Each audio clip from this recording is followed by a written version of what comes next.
नमस्कार, मी श्रीकांत आणि श्री किचन मराठीमध्ये तुमचं स्वागत आहे. आज आपण तंदुरी मिसळ बनवणार आहोत काळ्या मसाल्यातील. तर त्यासाठी आपण इथं 1 वाटी खोबरं घेतलेले आहे, 2 मीडियम साईजचे कांदे घेतलेले. त्याला गॅसवर आपण हे भाजून घ्यायचे व्यवस्थित. तिथं तुम्ही बघू शकता कांदा आणि एक खोबऱ्याची वाटी घेतलेली. तर खोबरं आपलं चांगलं भाजलं गेलेलं आहे. त्याला व्यवस्थित भाजायचं आहे. आणि त्याच्यानंतर आपल्याला इथं याच्यासाठी एक मसाला बनवायचा आहे, ग्रेव्ही बनवायची. तर त्यासाठी आपल्याला काही खडे मसाले घ्यायचे आणि ते आपल्याला थोडे फ्राय करायचे. तर चला आपण त्याची तयारी करू. आता आपण कढई घेतलेली, त्याच्यामध्ये गॅस चालू केला. त्याच्यामध्ये 2 तमालपत्र, इथं 1 चमचा तीळ घेतलेले आहेत, 1 मोठी इलायची, 3-4 हिरवे इलायची घेतलेले आहेत, 3-4 लवंगा, 2-3 काळी मिरी, 1 चमचा खसखस घेतलेली, दालचिनीचा 1 तुकडा घेतलेला आहे, त्याच्यामध्ये दगडफूल, स्टार फूल घेतलेले आणि जावित्री घेतलेली आहे. त्याला मीडियम फ्लेमवर थोडंसं भाजून घ्यायचे. त्याच्यामध्ये 2 काश्मीरी लाल मिरच्या टाकलेल्या आहेत, त्याला पण भाजून घ्यायचं आहे व्यवस्थित. आणि इथं जो आपण कांदा आणि खोबरं जे आपण भाजून घेतलेलं ते बारीक करून याच्यामध्ये टाकायचं. त्याच्या अगोदर याच्यामध्ये 5-6 लसणाच्या कळ्या घेतलेल्या आहेत, अर्धा इंच आलं घेतलेले.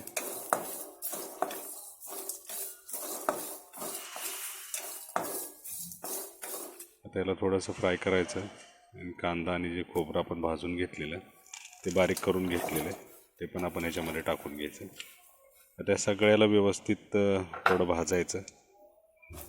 मसाले भाजले गेलेत आपले, वास सुटलेला आहे.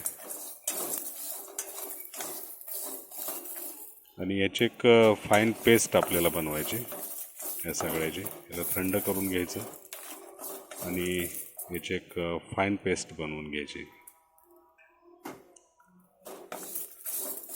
मसाले लो फ्लेमवरच फ्राय करायचे. तर चला तर आता आपण मिसळ बनवायला घेऊ. तिथं आपण कढई घेतलेली, कढईमध्ये 4 चमचे तेल घ्यायचे. मिसळ म्हटलं की तेलाचं प्रमाण थोडंसं जास्त ठेवायचं, तरच मिसळला कट्ट येतो. तर तेल आपलं थोडं गरम होते, त्याच्यामध्ये आपण जिरं टाकून घेऊ. तिथे 1 चमचा जिरं टाकलेलं. जिरं आपलं थोडंसं गरम झालं की याच्यामध्ये कढीपत्ता टाकून घ्यायचा आहे.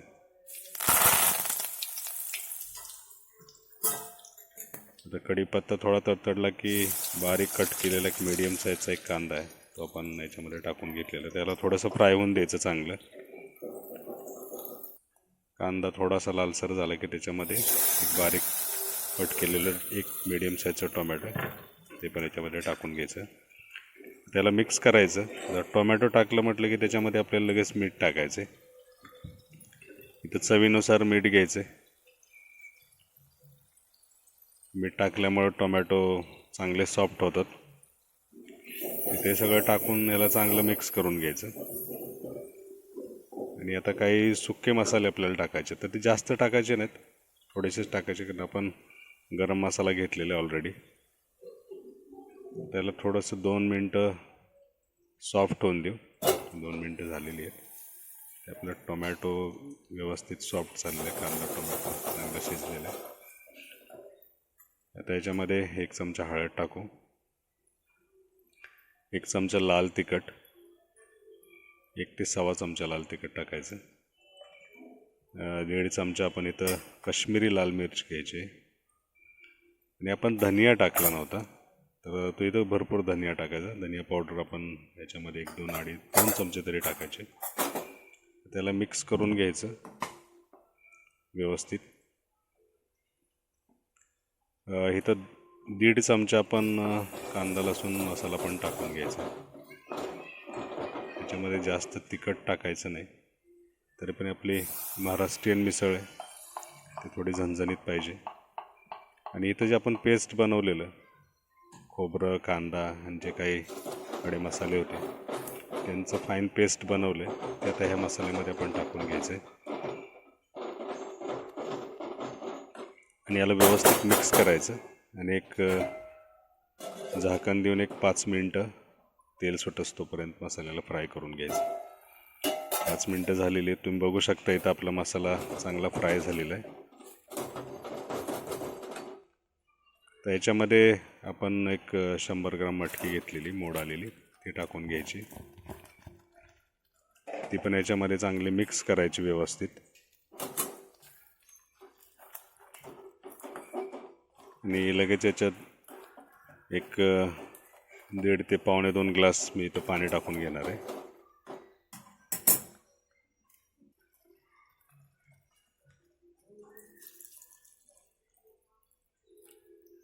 आता ही मिसळ जी आहे ही 4 ते 5 लोकांसाठी पुरेशी आहे. मिसळ जास्त घट्ट नसते, पातळच असते. तर तुमचा मसाला, तुमची ग्रेव्ही किती आहे त्याच्यावर, त्या हिशोबानं तुम्ही पाणी त्याच्यामध्ये कमी जास्त करू शकता. आता याला एक झाकण देऊन आपण एक उकळी येऊन देऊ, एक 5 ते 7 मिनटं.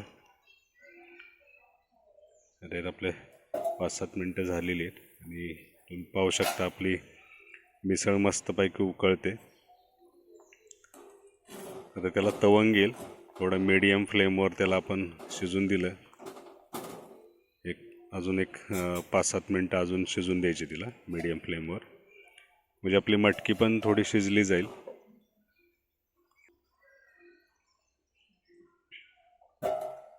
ते 5-7 मिनटं झाली. तुम्ही बघू शकता आपल्या मिसळला किती मस्त तवंग आलेला आहे, कट्टा आलेला आहे चांगला. तर आपली मिसळ रेडी आहे. आता याच्यामध्ये कोथिंबीर टाकू लास्ट टचअपला आणि आपली मिसळ तयार आहे.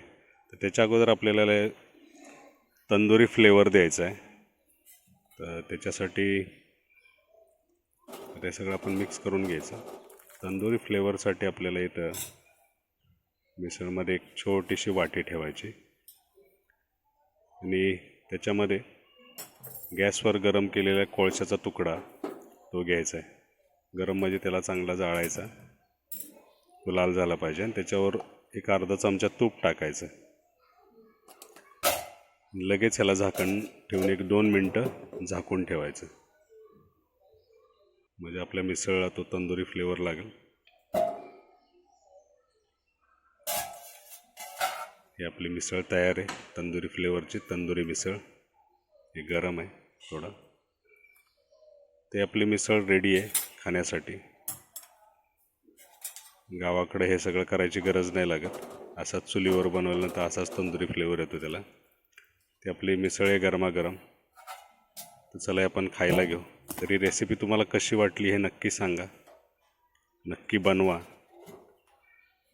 आणि श्री किचन मराठीला लाईक आणि सबस्क्राईब करायला विसरू नका. इथं आपण हा कट्ट घेतलेला आहे एका वाटीमध्ये. इथं फरसाण घेतलेले, पाव आहेत आणि त्याच्यावर आपण थोडी मटकी टाकायची आणि नंतर पूर्ण रस्सा टाकायचा. ही गरमागरम मिसळ मस्तपैकी खूप छान वास सुटलेला आहे. तंदुरी फ्लेवरचा खूप मस्त वास येतो आणि मिसळ पण खूप छान बनलेली. अशीच बनवा, जास्त पण झणझणीत, सगळे घरामधले सगळे मेंबर खाऊ शकतात, लहान मुलंसुद्धा खाऊ शकतात. याच्यावर कांदा, हे लिंबू पिळलेलं आहे. तर चला तर आपण हे खायला घेऊ. खूप मस्त लागते.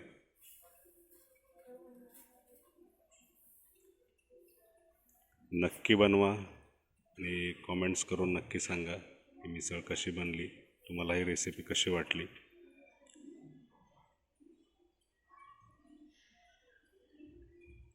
चला तर एक अशीच नवीन रेसिपी घेऊन आपण पुढच्या वेळी भेटू. तोपर्यंत नमस्कार.